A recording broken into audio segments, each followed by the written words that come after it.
আসসালামু আলাইকুম রহমতুল্লাহ। সম্মানিত দর্শক, কেমন আছেন আপনারা? আশা করছি আপনারা সবাই ভালো আছেন। বরগুনায় আপনারা দেখেছেন যে একের পর এক কিন্তু বিগত বছর ধরে শুধু একের পর এক অনেক ঘটনা ঘটেই যাচ্ছে।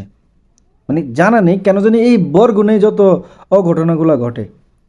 আমার শুরুতেই এই ছেলেটাকে দেখে বিশ্বাস হয়নি যে আসলে এমনই একটা কাজ যে তার মায়ের সঙ্গে তিনি করবেন।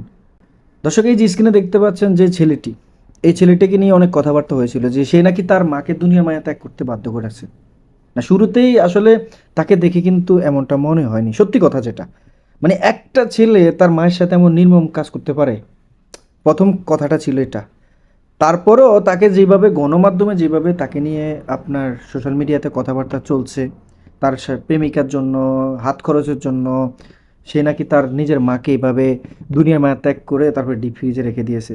এই যে তাকে নিয়ে এভাবে কথাগুলো আসলো, এখন দিন শেষে নাকি চাঞ্চল্যকর তথ্য বের হলো যে সে ছেলে এমন কাজ করেনি। সে নিজেও বলেছে, কিন্তু স্বীকার করেছে যে সেই কাজ করেনি। তাহলে কে করলো?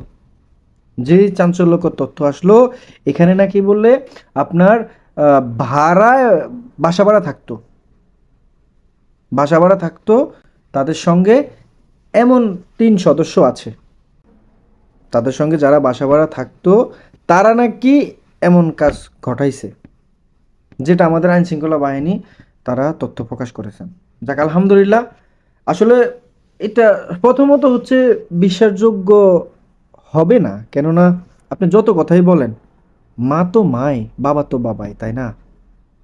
মানে এতটাই পাষাণ হতে পারে? আর যদিও এমনটা কেউ করে থাকে তাহলে তার মনুষ্যত্ব নেই, সে তার জায়গা নেই, তার হয়তো এই মাথায় সেই মেমোরিটা নেই, যে সেই বুদ্ধিটা নাই যে আসলে সে ভালো করছে না অন্যায় করছে।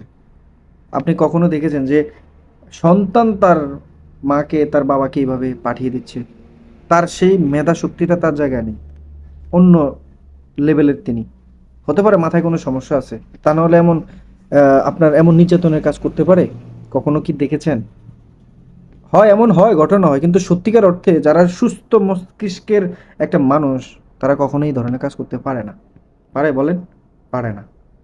তো এমনটাই কিন্তু যেভাবে গণমাধ্যমে তাকে কথা বলা হয়েছে যে এই ছেলেটি মাদ্রাসায় পড়াশোনা করছে, তার মাকে তিনি এইভাবে এইভাবে দুনিয়ার মায়া ত্যাগ করে পাঠিয়ে দিয়েছেন, কথাগুলো এইভাবে এসেছে। কিন্তু তার কথাগুলো শুনে এমনটাই মনে হলো যে সে নিজেও প্রকাশ করলো যে সে বাসা আসলো, বাসায় এসে দেখলো যে তার মাকে কে কে যেন এমন করে ডিপ ফ্রিজের মধ্যে রেখে দিয়েছে।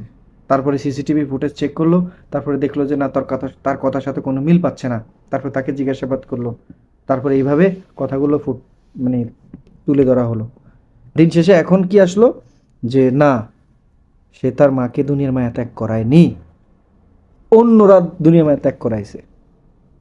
হ্যাঁ, সুস্থ তদন্ত হোক, সুস্থ বিচার হোক, আমরা চাই। সম্মানিত দর্শক, ভালো থাকবেন, সুস্থ থাকবেন। আপনাদের মতামতটা কমেন্ট বক্সে কমেন্ট করে জানাবেন। আসসালামু আলাইকুম ওয়া রাহমাতুল্লাহ।